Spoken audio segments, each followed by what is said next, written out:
What's up, everybody? It's me, E-Man from E-Man's Movie Reviews, and today we're going to talk about a theory that I've been wrestling with ever since I watched Star Wars The Last Jedi.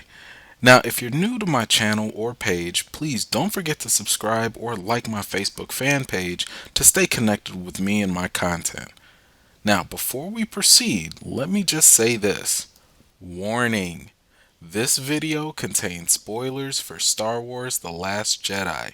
If you're watching or listening past this point, you either already have seen the movie or you don't care about spoilers. You have been warned. Okay, now let's get to the good stuff. If you were like me, then you probably thought that the death of not so supreme leader Snoke was incredibly premature. Now, at first, when I saw Kylo's betrayal, I thought to myself, this can't be real. That can't be at all. I mean, Snoke was doing all this badassery with the Force. Not to mention, he's supposed to be the major bad guy, right? While the Kylo Ren and tag team fight was happening, I couldn't help but to keep looking at Snoke's body to see if there was any sign of movement. He had to show some sign of life, right? But to no avail. He laid there lifeless and motionless. I mean, I don't know about you, but I couldn't believe it. Had director and writer Rian Johnson been so adamant in turning the Star Wars cinematic formula upside down so much that he literally killed what appeared to be the main villain of the trilogy? Before The Last Jedi debuted, Rian Johnson had this to say about Snoke. We got the whole story of Palpatine's rise to power in the prequels, but in the original films, he's exactly what he needs to be, which is just the Emperor. He, Snoke, is a dark force, the scary thing behind the thing. That was entirely how I approached Snoke.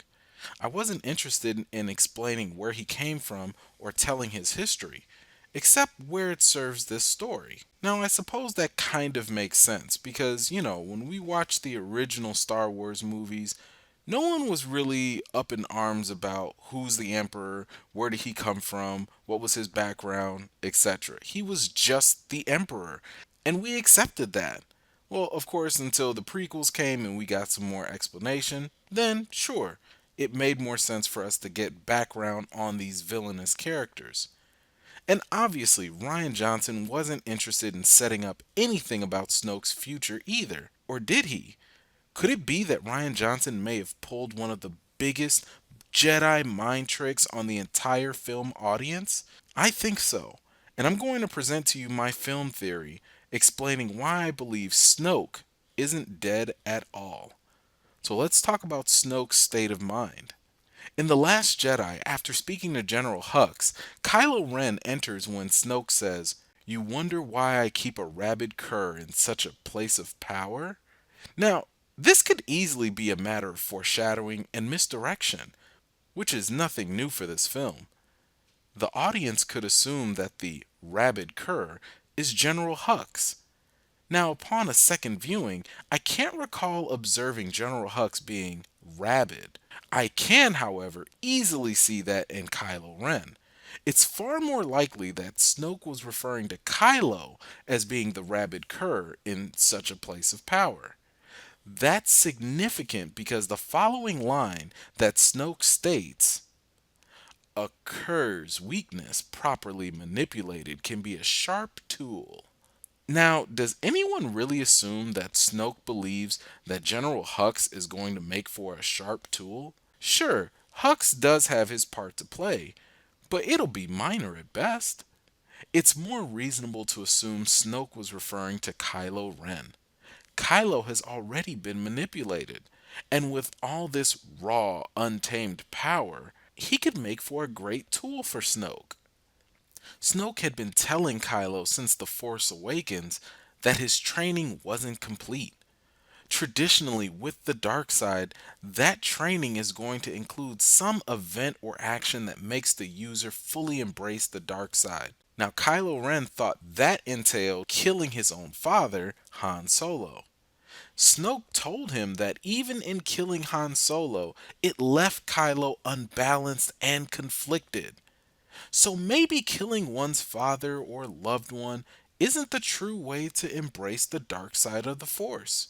Maybe you instead have to kill someone you truly hate. In one of the final acts of The Last Jedi, Rose drops a heavy Star Wars life lesson by saying, "That's how we're going to win.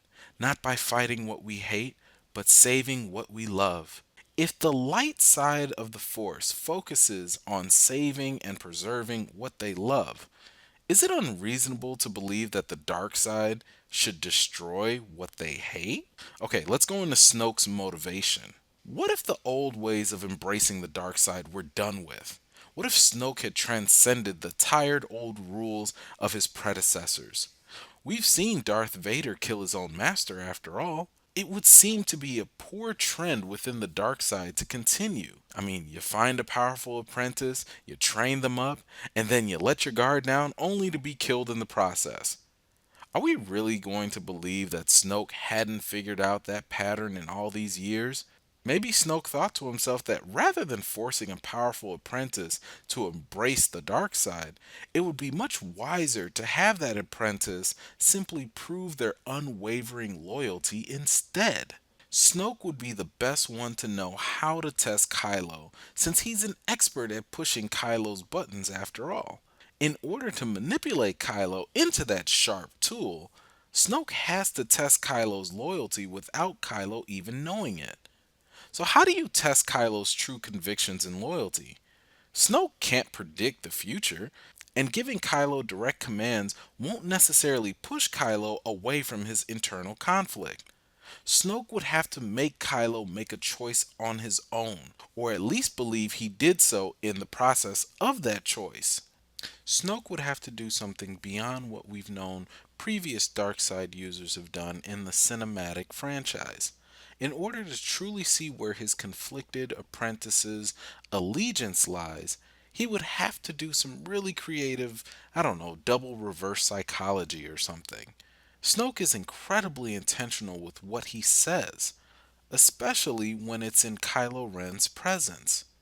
When Snoke is done force pushing Rey around and the lightsaber falls to Kylo's feet, Kylo looks up at Snoke. At this very moment, we, the audience, can tell that Kylo's made a decision. As a matter of fact, Snoke confirms it with his senses. He says to Kylo, "Where there was conflict, I now sense resolve.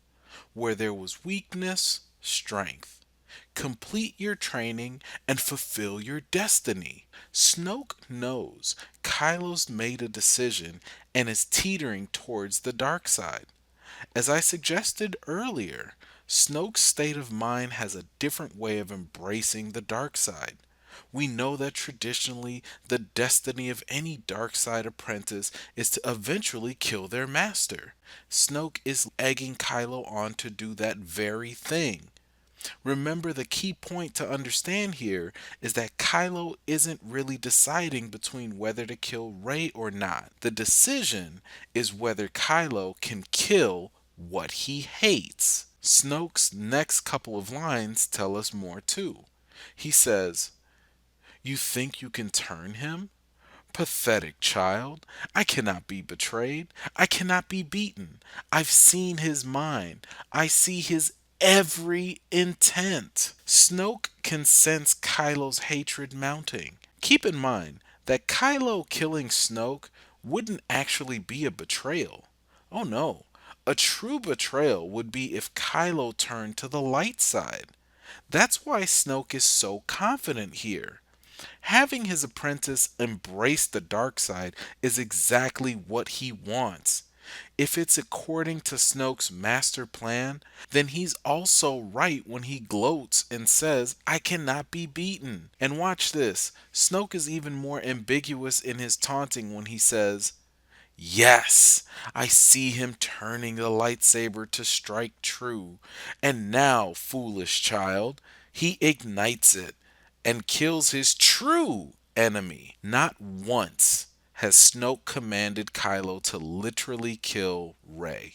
Yeah, he said she must die here or there, but he never says to Kylo, "Kill this foolish child." Snoke purposely left it open ended, hoping that his powerful apprentice would have the hatred in his heart build up so much that he would kill his true enemy.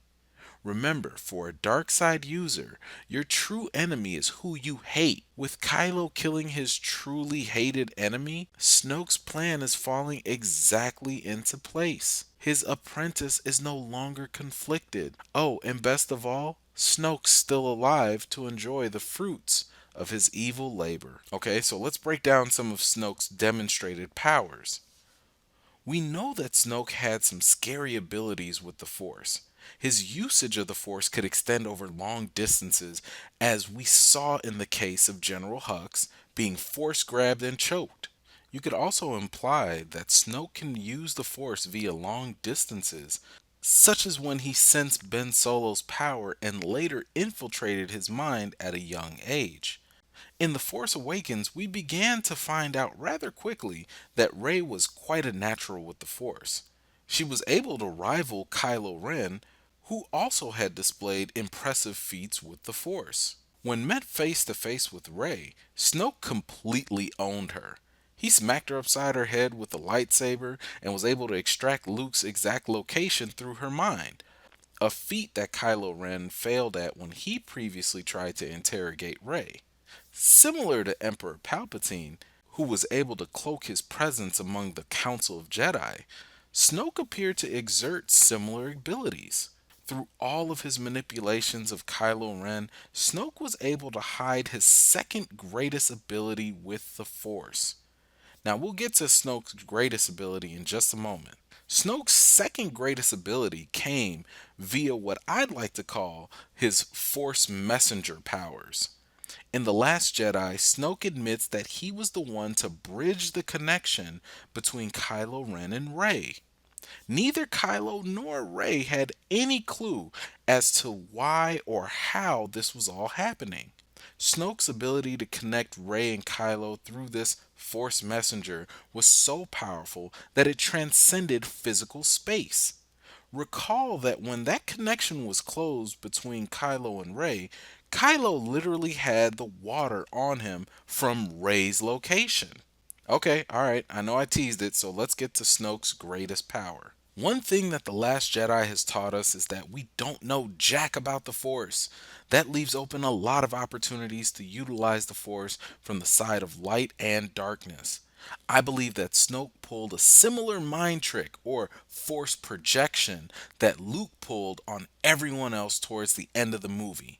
What if all this time Snoke pulled a Force simulation on everyone? Okay, look, stop rolling your eyes at me and hear me out. We don't know how powerful Snoke truly is, so let's just theorize for a moment that he's pretty powerful and has enough endurance to pull this off. So that he doesn't just fade off into the Force like Luke did. Snoke could have pulled a Force projection so great that it had everyone fooled. Since he's been fooling people for a while now anyway. By pulling this feat, Snoke would be able to really get Kylo to make a true choice. If Kylo was capable of killing his own master, then he would have finally completed his training and embraced the dark side. Rey was never Kylo's actual true test. It was whether or not Kylo had what it took to kill his own master and seize power. Remember that speech that Snoke was having in front of Kylo and Rey? As Snoke was dictating what he believed Kylo to do, he said that he was going to strike down his true enemy. He never told Kylo to strike down Rey. That can be the new mark of a committed dark side user. Kill what you hate. Kill your true enemy. All of this can work in Snoke's favor. Going back to Snoke's remark about a sharp tool, Snoke would be a true puppeteer if he gave Kylo the illusion of being in control. By letting Kylo think that he's the true supreme leader, Snoke can see just how powerful Kylo can become when given the opportunity to rule. The difference here is that unlike previous Sith or Darkside masters, Snoke is actually able to live to see the ascension of his apprentice. Oh, okay, wait. You need more proof? You don't believe this. Okay. All right. No worries. I got you covered. We know that this franchise is all about misdirection. What better gotcha would there be to make everyone, including you the audience, believe that Snoke was dead? Plus, if Snoke had orchestrated his own fake death at the time, it would be perfectly in line with his character, seeing as though he's no stranger to pulling the strings in the background. So if this theory proves to be true, it shouldn't be that much of a surprise or even a stretch. But forget all that. You want a little bit more proof. I understand. No problem. And I got you. Let's reflect on that Luke Jedi projection in The Last Jedi. You can see that when he was fighting Kylo Ren, Luke's feet never turned the salty ground red. However, Kylo Ren, his foot physically does turn the salty ground red. What does that mean? Well, clearly that means that there's some sort of issue when it comes to physicality with these force projections. During their battle, Kylo struck Luke with his lightsaber for the first time, and it appeared to leave a scathing cut. That is, until Kylo tried to come up closer to stab Luke, and then that's when the jig was up. But notice something interesting here. Kylo never actually physically touches Luke. It's only his lightsaber that makes contact. Keep that in mind. Now let's back up just a little bit and recall when Luke was also able to touch and physically give Han Solo's pair of dice to Leia. We can at least hypothesize from this that some elements of this ability can be physically tangible, at least for a time. And that may be where the key piece of evidence lies in the dice. Luke gave Leia those die, but they were part of the Force projection. Notice in the film that when Luke finally becomes one with the Force and disappears, those die are still present. They don't fade away until after Kylo physically touches them.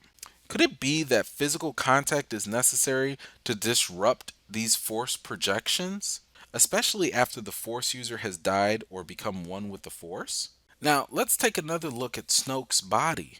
At no point did anyone physically touch his body. All we see is a severed corpse. And when General Hux was examining the scene, he never physically touches Snoke's body. Who's to say that Snoke isn't in some distant location, I don't know, sitting Indian style, running his own grand force projection? All in all, I think Snoke is still running the show. I don't know if I'm completely sold on Kylo being the new bad guy in episode 9, but I do think that having Snoke make Kylo believe he is in charge is a devilish trick. One trick that's so bad, it might even give Kylo the opportunity to fulfill Rey's vision of Kylo turning back to the light.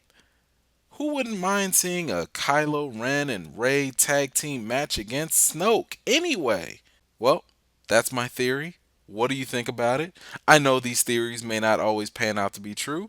I'm sure you could poke a whole bunch of holes in them as well. But my goal here is just to see if it's at least 80% believable. If I can get that far, then I've accomplished my goal. So, does it hold any weight? Let me know in the comments below. What do you think about this film theory? Is Snoke still alive? I want to hear from you. Thank you for joining me. I'll see you guys next time.